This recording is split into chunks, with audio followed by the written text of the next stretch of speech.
Hello, students of class 10.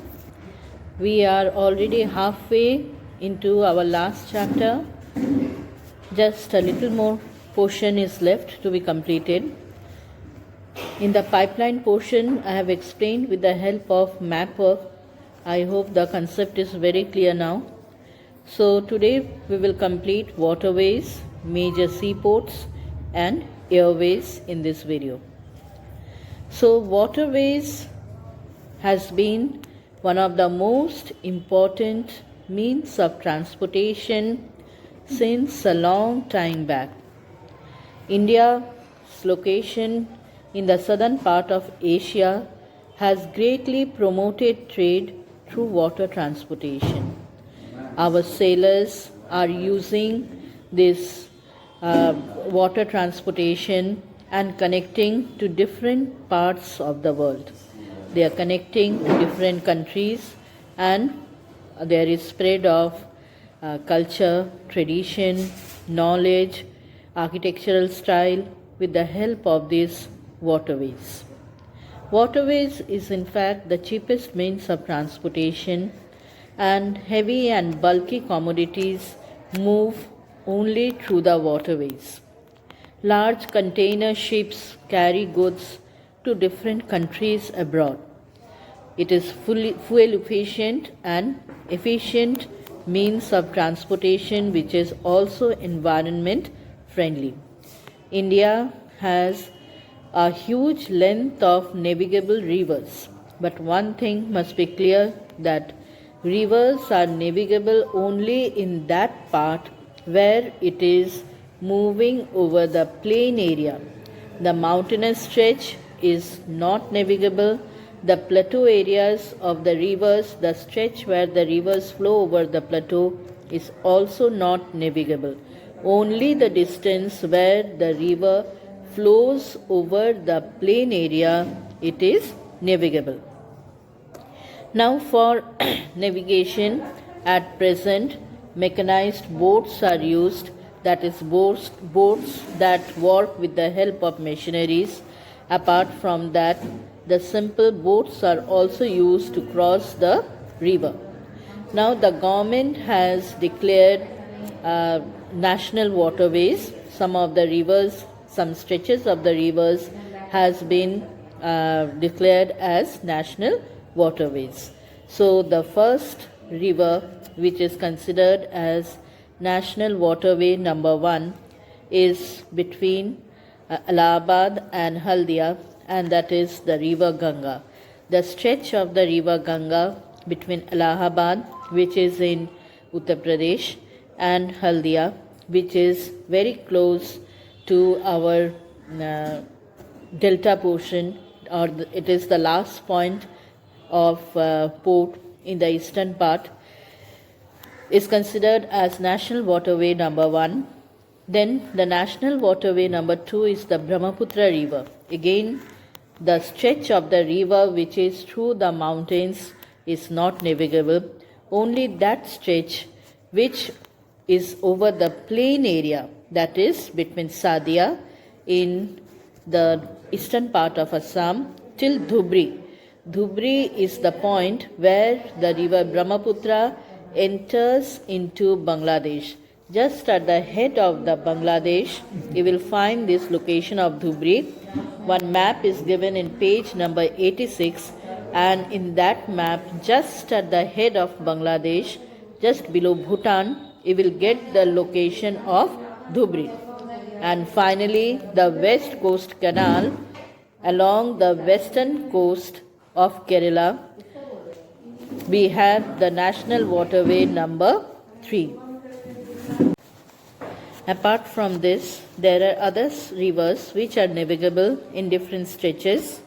Like for example, we have this Godavari river which is navigable in the delta portion, Krishna river, Barak, Sundarbans, Buckingham Canal, Brahmani, East-West Canal, Damodar Valley Corporation Canal.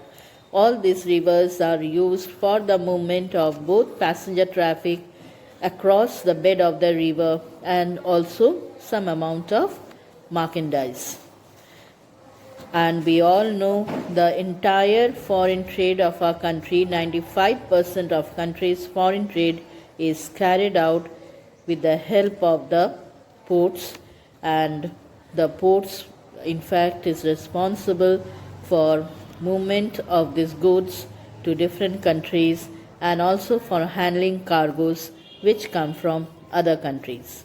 So we have a huge length of coastline which is 7,516.6 kilometer. This huge length of coastline also includes our island groups. There are 12 major ports in our country and 187 notified non-major ports. All of them handle 95% of our export trade. Now children, I will point out to the map and I will describe each and every port, the importance of every port separately. Now children, take out page number 89 of your book.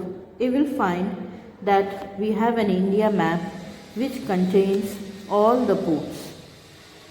These are the major ports of our country. Almost every peninsular state is having one or the other port, that is major ports. Now the first one that we will study is Kandla. Now Kandla port is very important because this port handles all the import and export of the northern part of the country. Now this port was set up after this Karachi port. Karachi port is here in Pakistan, which was a very major port before the independence, and this port went away to Pakistan, and the Mumbai port got overburdened in handling of import and export trade. So to reduce the burden of Mumbai port, this Kandla port was constructed. Now you can easily see children that here this portion is quite narrow. Okay, so large ships find it difficult to enter. So this is a tidal port. That means during high tide, when the water level rises up, then only the big ships can enter into this area. So Kandla port is a tidal port.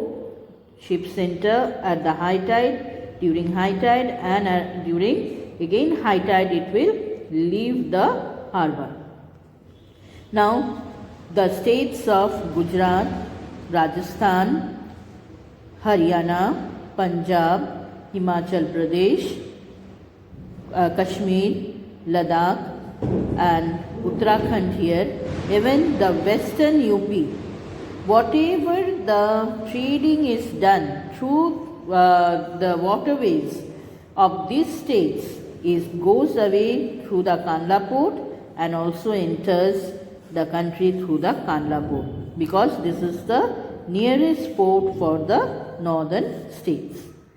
Similarly, we have different hinterlands for different ports. Hinterland is the area which provides material for export and also receives the material, imported material. After it enters the port, it receives the imported material. Then we have the Mumbai port, which we all know had played a very important role in trading since the ancient time. This port has been overburdened since a long time back. So in order to reduce its burden, another port has been constructed, which is the Jawaharlal Nehru port, or it is also known as Nhava Sheva port. Mumbai is having a natural harbour, so it is very easy to maintain the ships. Then we have Marmagao port in Goa.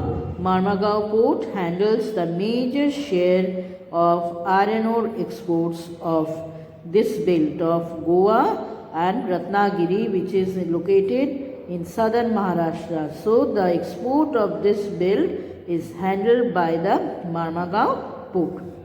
Then comes our New Mangalore port. New Mangalore port is very important port because here itself we have the Kudremukh deposit very close to it, which is the richest iron ore deposit of the world, and the entire iron ore deposit of Kudremukh travels or moves through pipeline in slurry form to New Mangalore port, and from New Mangalore port it is exported out of the country. Then we have another important port, Kochi, which is located just at the mouth of a lagoon here, and so this is also having a natural harbor. Because the lagoon is there, so it provides protection. It's a natural harbor, and whatever export of material takes place to the western countries, especially West Africa, especially to East Africa, from the western part of our country to East Africa, moves easily through the Kochi port. And then we have this Tuticorin. Tuticorin is also a very important port of Tamil Nadu, and some of the exports of these states like from Karnataka, from Kerala also, from Tamil Nadu, the exports from these states to the Southeast Asian countries move through the Tuticorin port. It is also a very important port of our country. Then we are having Chennai. Chennai is a man-made port. It's an artificial port. It is not having a natural harbor, but it has been constructed. And Chennai also is the second busiest port after Mumbai. So after Mumbai, Chennai handles a major share of export trade of the neighboring states like Karnataka and of course Tamil Nadu, and whatever it has to go to the eastern part, other islands in southern Asia or other countries of southern Asia also moves through this Chennai port. Then Visakhapatnam. Visakhapatnam is having a natural harbor. It's a landlocked port. In fact, there are two ports here. One is used by the Navy and the other one is used for export. It's a landlocked port, so it is having a natural harbor. Visakhapatnam port also handles iron ore exports that go from Belladilla here. From Belladilla it moves by train to Visakhapatnam, and from Visakhapatnam iron ore is exported to Japan. Similarly, Paradip port is also a mineral exporting port. It exports huge quantities of iron ore of Orissa to the other countries. And then we have this port which is known as Kolkata port. Now Kolkata port is unique in the sense that it is the only port which is located along the banks of Hooghly river. So you can see it is not located here, but it is little bit inside. Okay, it is not at the banks or it is not at the coast, but it is here little bit inside, and it is located along the bank of river Hooghly.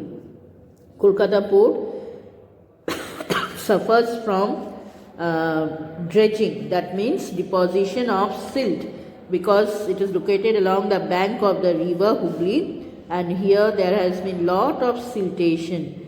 The river faces a lot of deposition of silt, and so continuously the river bed has to be cleared of this deposited material or silt, and that is very much necessary because the ships cannot enter into the port area.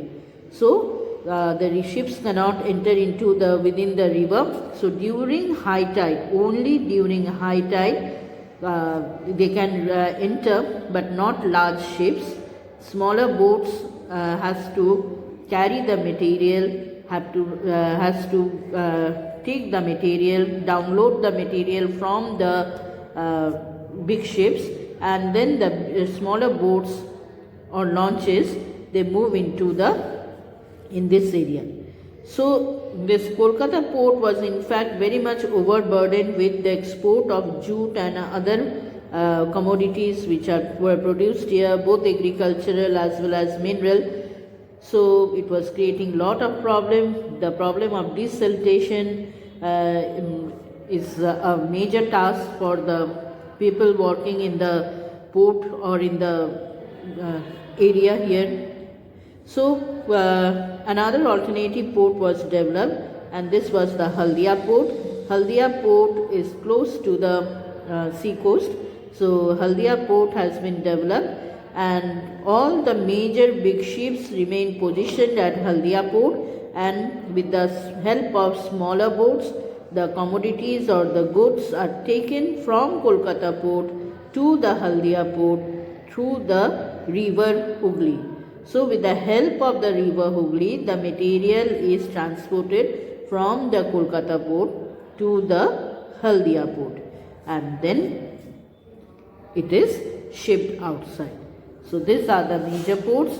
All of them are unique in their own way. Kolkata port is especially unique because Kolkata port is beside the bank of the river, which is not there in case of other ports handling international trade. That is the uniqueness of the Kolkata port.